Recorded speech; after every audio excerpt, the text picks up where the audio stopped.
On one guy and one guy only. He's an entrepreneur. He is world famous, and his name is Michael Buscetto. Mike, good morning, buddy. How are you? Great. How are you, Lee? We're doing good. So you're doing something else, right? We. Oh, we. Okay. We. Thank you. I didn't know I was involved. You're part of it. I'm very excited let's get about right to it. All right. Here's the deal. Okay. This Sunday at Philomena's, which is, by the way, 262 Boston Post Road, Waterford, Connecticut. There was a rumor buffet-style lunch today. Yeah. No, that rumor is squashed. That's on like the dailybeast.com where all these different... The Onion? Yeah, all these different sites that have all these things. But this Sunday, between the hours of 11 and 7 p.m., Yep. if you are a resident of New London, Waterford, or East Lyme, Okay. and you work at Bacchus Hospital, Pequot, or L&M Hospital, we are going to give you a complimentary ham dinner. Oh, that's great.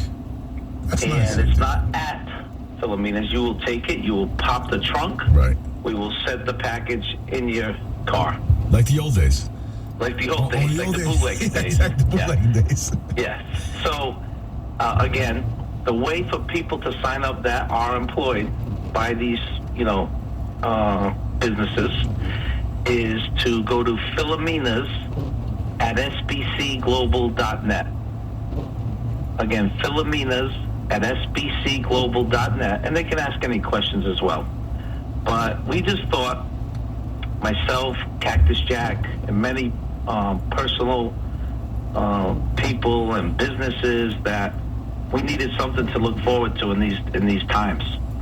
And we so much appreciate the people that have to go to work, that have no choice to go to work, that cannot, self-quarantine, and that cannot just go away somewhere and hunker down. These are people that are right in the thick of it. In some cases, they almost know it's coming. And so to let them know and show appreciation, instead of, just saying, hey, good job, we wanted to actually give them something tangible that they can hang on to. Mike, that's really nice. It really is. I think that's a wonderful gesture on your part and the folks that work over there with you over at Philomena's, and all that goes along with that. So kudos to you for doing that. Is there an option instead of ham, maybe something? All right, listen, this is okay. And first of all, if I see the last name Elci coming through, I'm like, hi, I'm Lee Elci. And one time I went to the hospital. Can I get a ham? My wife's a physical therapist. We technically probably could make that drive over there. Well, your wife's different. Like, I'll take care of her. You like her. I get it. I don't like her. I love her. But what I'm saying is, I don't want to see your name. Like, one time I went there and I had I had surgery. Can I get a ham? Because it's coming. It's coming. Hey, listen, I think we have a special guest that wants to say thank you to. Let me see if this is who we thought it was going to be. Hello. I don't think this is the special guest. Hello. They were sucking on helium. I don't know what. I think either somebody was yelling at somebody else. that actually sounded like a fight, didn't it? A little bit. It sounded like a fisher cat. Man, I gotta get a call screener. You want a job? Who's the girl that left you? Well, Wendy, she's pregnant, so she's like 5 months pregnant. Well, that's for the listeners to tell them that story. But who's the girl who's the girl that's suing you? Is it her? Suing? Yeah. I thought you said doing me, and I said not my wife. No, let me try this again, because there is a special person that's supposed to be calling in. Hello, who's this? Hi, Bill Stanley calling from L&M Hospital. That's the guy I was waiting for, Mike. That's the guy. And by the way, special is the perfect label for that man. Very much so. How are you, Billy? I'm doing just great, and wanted to call in and thank one of the true great guys in all the world, Mike Buscetto. Whenever the times are tough, whenever there are challenges, nobody steps up like Mike does. And I got to tell you, on behalf of everybody over at L&M Hospital, Mike, thank you. You don't know how much it means to these people who come in day after day, provide great care, compassionate care for people who are so sick. And to have somebody out in the community, actually there are thousands of people out in the community who are stepping up, but nobody like this. You've done a great thing, Mike. People are really thrilled about it. Thank you, Bill. And I got to tell you, Lee, one of the first people I spoke with was Bill Stanley. And we put our heads together, and there's there's stuff you cannot just roll up to the hospital with a bunch of food and Right. and there's different shifts and so Bill was really good with suggesting some things and so this is not my first relationship or first event with L&M. They have been a pillar of our community and my entire family was born there and they've always given great service and the staff and the leadership and is out there and so L&M deserves it. The people deserve it. And again, it was something that we thought they just need something to look forward to because going into this environment, those are our true heroes. They really are in this particular time. Just like in the event of war, our veterans, they go into it. They don't know if they're coming home. They get scared. There's tension. There's anxiety. And so I want them to be anxious to eat this ham. Well, I'm sure they will be. Believe me, they are. Yeah, absolutely. And Bill, I got to tell you, you're, all of the team members of L&M, the emails that have come through, you would think that I bought them a new car. They are so appreciative, and it makes our heart warm. The guys at Cactus Shack, and even all the people who just dropping off checks to help me with this. So, well, it's so meaningful to them. It probably means more than a new car. It's the thought that counts, and after being up against it for such a long time, to have somebody out in the community without anything to gain, without any kind of dog in the fight, to step up and do something nice for them, to recognize their hard work means the world to them, and that's why you're gonna find so many of these people so happy. Gonna be a lot of hug sticks someday. Yes, thank you very much, Bill. Hey, thank you for all you do, Mike Lee. Thank you. Great show as always. Thank you. And we'll see you guys soon. All right, Bill. Thank you very much for calling. I appreciate that. I tell you, he just emphasizes something I was talking about at length yesterday, Mike, which is we go about our day, right? And, maybe you have to go to the store and buy something, or maybe you don't, or maybe you're out in public and you see somebody, or whatever. I mean, but my point is that you may run into someone or grab something off a shelf, and then you take it home and you wipe it down and you sterilize, you wipe your hands, you wash your hands, all that goes along with that. Everything that everybody's telling us to do, we're going over and above to try to make sure that we don't get this coronavirus. And I can't stop thinking about the people who are in harm's way every day, right? So they're in the hospitals, they're in these medical facilities, and they know the people right next to them have it, and yet they still are side by side, and they're still, trying to make them better, and they're still fighting the fight, and some of them are doing it without the proper equipment. They're heroes, man. They are. They truly are, and I guess, and not to slight or take light of anything, but the way I live my life and try to instill some mental toughness into my children and my friends is we are going to get through it. The fact that even if you do have it, there is a high success rate that you will recover from it. There is a feeling that life is going to move on, and unfortunately, you know what? We're going to lose some people. We're going to lose some real good people, and it could be a member of my family or yours, and that's the sad part of the whole thing. And the other sad part is we actually really don't know if we're catching it from a can of soup, or if we're Uncle Tom, didn't wash his hands properly 4 weeks ago, and so I guess the best way to approach it is act as if everyone does have it, and do the right things and try the best we can. However, as we've talked about it, and I've had some lonely drives, and I've gone to work and back at night or in the morning, and nobody is on the road. Nobody. And you look at that and you say, wow, if this is what it's going to end up being, not so sure. What is, if I was the last one standing, is that really a good life? And so that to me makes me drive even harder to instill confidence and awareness into everybody, and just appreciation for who they are now and what they're doing. And that's kind of one of the ways why, we wanted to do this nice gesture.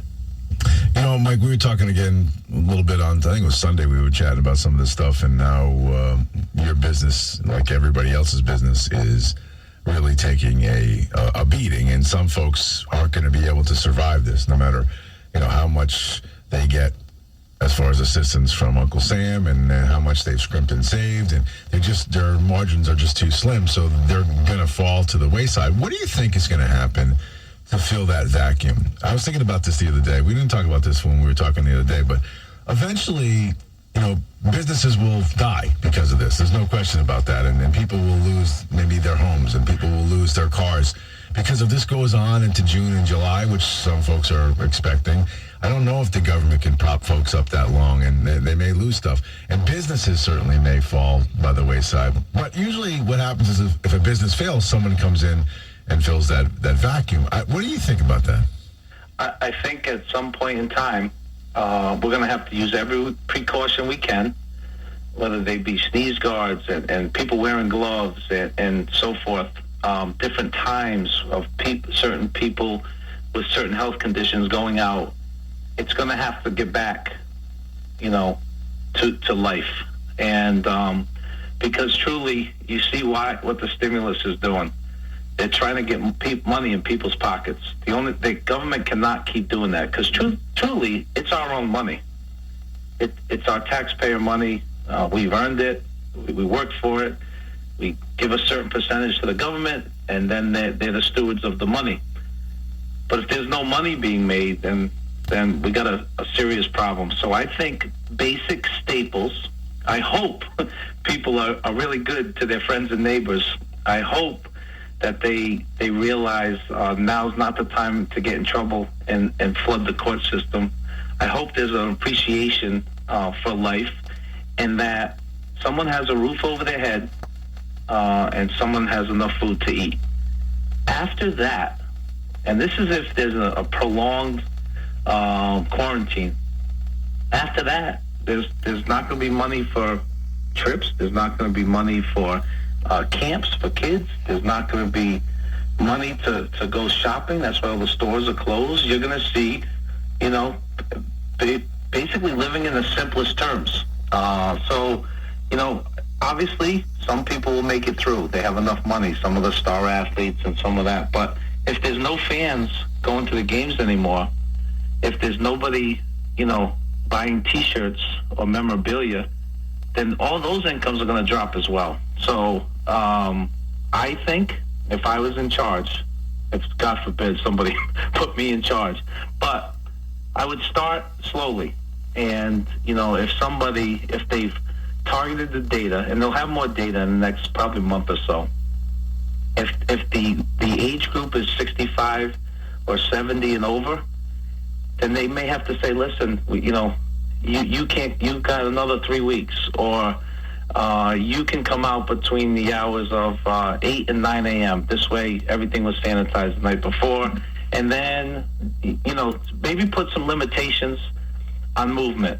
And then the second thing, if the kids aren't listening, from what I read or whatever, if you're in college or college age, maybe 22 and under, same rules. You will not be out at nightclubs from, 9 p.m. on. You will, go about your business during the day.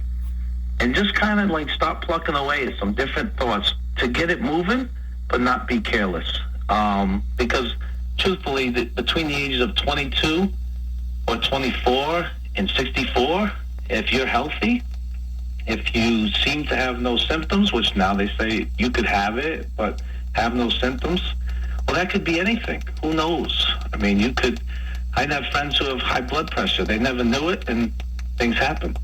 But at some point, life is going to have to go on, but it might go on in a restricted way. So that's some of the things that I'll be looking for my government leaders to, maybe start,